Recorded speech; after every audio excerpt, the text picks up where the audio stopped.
जाति पर विवाद उठने के कारण क्या हैं और इससे क्या साइड और क्या इनसाइड इफेक्ट होंगे, इसके उपयोग और दुरुपयोग क्या होंगे, इसका सारा विश्लेषण यह है। आप वीडियो पूरा सुन लीजिए। इसको मैंने 3 पार्ट में बनाया था, लेकिन एक ही पार्ट में एक जगह आप इसको तीनों सुनिए। कुछ भी शंका आपके दिमाग में नहीं रह जाएगा कि इसका परिणाम क्या आएगा।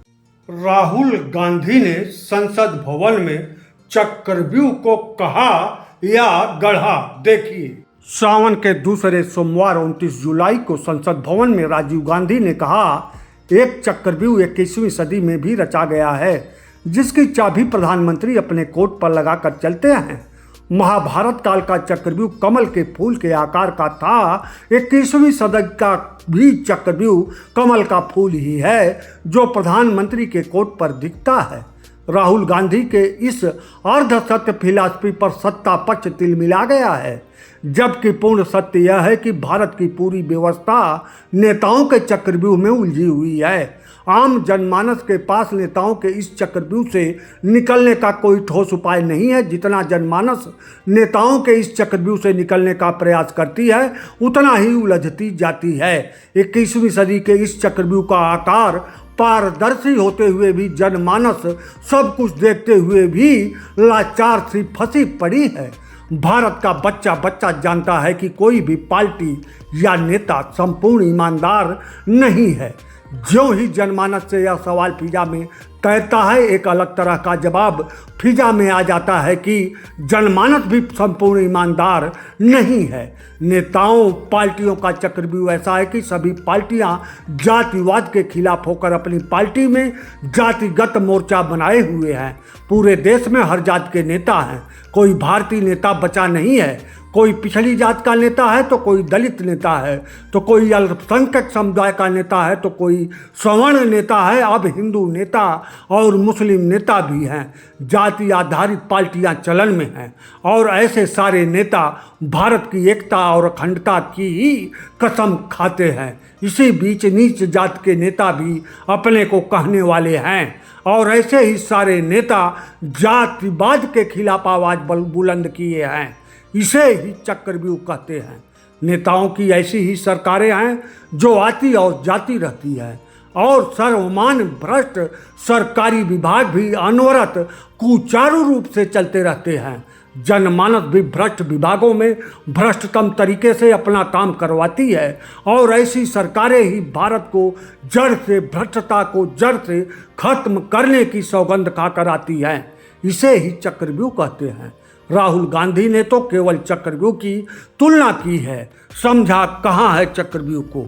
न राहुल गांधी चक्रव्यूह को समझ पा रहे हैं, न ही आम जनमानस चक्रव्यूह को समझ पा रहा है और नेताओं का यह चक्रव्यूह जनमानस को अपने कब्जे में, अपने चंगुल में लगातार फंसाए हुए है। इससे निकलने का उपाय फिलहाल नहीं है। जाति पूछने पर नहीं, जाति पता नहीं होने पर आपत्ति विवाद है। संसद में अनुराग ठाकुर ने कहा, जिसको अपनी जाति का पता नहीं वह गणना की मांग कर रहे हैं। उन्होंने राहुल गांधी का नाम नहीं लिया, पर राहुल ने इसे अपने लिए गाली समझा, क्योंकि वही जनगणना की मांग कर रहे हैं। पूरा आपत्ति विवाद यही है। जाति पूछे नहीं अनुराग ठाकुर, बल्कि कहे कि जाति का पता नहीं। राहुल गांधी अभी तक ना तो पिछड़ी जात के लिए आरक्षित सीट से लोकसभा चुनाव लड़े हैं, ना ही दलित के लिए आरक्षित सीट से। राहुल गांधी सामान्य सीट से लोकसभा चुनाव लड़े हैं तो निश्चय ही नामांकन पत्र में जाति का कॉलम होगा, उसमें जाति का नाम अवश्य लिखे होंगे। उसे अनुराग ठाकुर को देखना चाहिए। राहुल गांधी के पिता राजीव गांधी प्रधानमंत्री थे, उन्होंने भी अपनी जाति अवश्य घोषित किया होगा। यह सब ओपन होगा। ऐसे में जाति का पता नहीं कहना राहुल गांधी को गाली की तरह लगा होगा।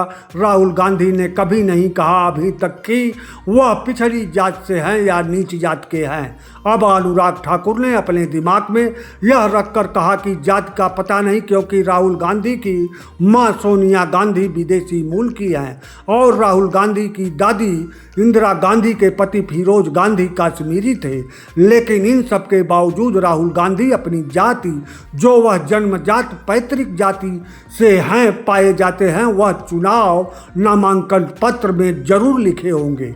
ऐसे में अनुराग ठाकुर का यह कहना जाति का पता नहीं वर्तमान भाजपा के अनुयायी अनुराग की ओछी राजनीति पर चलने की नीति को परिलक्षित करता है। अनुराग ठाकुर के पिता प्रेम कुमार धूमल हिमाचल प्रदेश के मुख्यमंत्री रहे हैं। ऐसे कोई यह सवाल कैसे उठा सकता है कि पिता का टाइटल धूमल और पुत्र का टाइटल ठाकुर, क्योंकि यह सवाल ही गलत है, इसे अनुराग भी मानेंगे। सार्वजनिक जीवन में जाति का कोई महत्व नहीं होता। राजनीति में भटकाव वोट को अपने पाले में लाने के लिए राजनेता समाज को जाति या धर्म में बांटने का प्रयास करते रहते हैं। जाति का पता नहीं बयान को केंद्र में अनुराग ठाकुर के जरिए लाकर भारतीय जनता पार्टी किस जाति या समूह को अपने पाले में लाना चाहती है, यह ही अजीब है। भारत का हर जिम्मेदार नागरिक राहुल गांधी के पिता और दादी को जानता है, यह छिपा विषय ही नहीं है। ऐसे में अनुराग के जरिए इस पर फोकस करके भारतीय जनता पार्टी कुछ पाने की जगह खो ज़्यादा देगी। भारत की राजनीति की तासीर ऐसे ही है। भारतीय जनता पार्टी को इस सब से बचना चाहिए, लेकिन पता नहीं क्यों भारतीय जनता पार्टी के केंद्र बिंदु में हिंदुत्व की जगह अब जाति आ गई है। जातिवादी राजनीति के चक्रव्यूह में फंस रही है, उलझ रही है भारतीय जनता पार्टी। समाजवादी पार्टी का नारा पीडीए मतलब पिछड़ा दलित अल्पसंख्यक, तो क्या सभी पिछड़े, सभी दलित, सभी अल्पसंख्यक समाजवादी पार्टी के विचारधारा के हैं? तो जवाब है कि नहीं है। फिर उत्तर प्रदेश के मुख्यमंत्री योगी आदित्यनाथ विधानसभा के अंदर दो पकड़े गए अभियुक्तों के नाम यादव और खान का उल्लेख करते हुए बयान के अंदाज में क्यों बोले, यह है आपका सद्भावना एक्सप्रेस। यहीं भाजपा के मुख्यमंत्री योगी आदित्यनाथ सपा के फार्मूले की जाल में फंसते हुए अनायास ही पिछड़े यादव और अल्पसंख्यक मुसलमान की जोड़ी बना दिए। उपद्रव करते दर्जनों लड़के दिख रहे हैं, फिर मुख्यमंत्री को दर्जनों में से सिर्फ यादव और मुसलमान लड़के का नाम लेकर इसे सद्भावना एक्सप्रेस का नाम देने की ज़रूरत ही क्यों पड़ी? क्या भाजपा के हिंदुत्व एक्सप्रेस में यादव या पिछड़े दलित नहीं सवार हो सकते? तो फिर यह हिंदुत्व एक्सप्रेस में बचेगा कौन? भाजपा नेता अपने बयानों से हिंदुत्व एक्सप्रेस में सवारियां खाली करते जा रहे हैं। अभी संसद में अशालीन नेता अनुराग ठाकुर ने कहा, जिनको जाति का पता नहीं, नाम भले अनुराग ने नहीं लिया, लेकिन इशारा राहुल गांधी की तरफ ही था, क्योंकि सोनिया गांधी राहुल की मां विदेशी मूल की हैं और राहुल गांधी के दादा फिरोज गांधी कश्मीरी थे। अनुराग ठाकुर या भाजपा के नेता किस भारत देश से आए हैं और किस भारत देश में रहते हैं? भारत के हर गांव, हर जात में ऐसे उदाहरण वाले करोड़ों की संख्या में हैं, लेकिन इस 21वीं सदी का भारतीय समाज ऐसे सभी लोगों को जाति का मान्यता दे चुका है। गांव में ऐसे लोगों को पहले 18वीं और 19वीं सदी में अजाति के अघोषित नाम से जाना जाता था, लेकिन 20वीं सदी और 21वीं सदी में यह अजाति शब्द भारतीय समाज से गायब हो चुका है। व्यक्ति की पूंजी और स्वभाव देखकर यह अजाति शब्द एकदम से लापता हो गया। अगर ऐसी कसौटी भाजपा के नेता कसते रहेंगे तो भाजपा में भी सजाती हिंदू नेता खोजने पड़ेंगे और सजाती वोटर हिंदू भी फिर नाम मात्र के बचेंगे। मोदी के स्वप्न जाल में उलझकर जनता ने जो भारी सफलता भाजपा को 2014 और 2019 में दिया, उससे भाजपा के नेताओं को मृत्यु भ्रम हो गया है, जिसका भारी खामियाजा अभी यह भाजपा पार्टी को देखना बाकी है। कभी भाजपा नेताओं के बयान भ्रम से भरे आ रहे हैं। भाजपा नेताओं में यह अदूरदर्शिता का कारण आखिर क्या है कि वह लगातार जातिवाद के चक्रव्यूह में फंसते जा रहे हैं।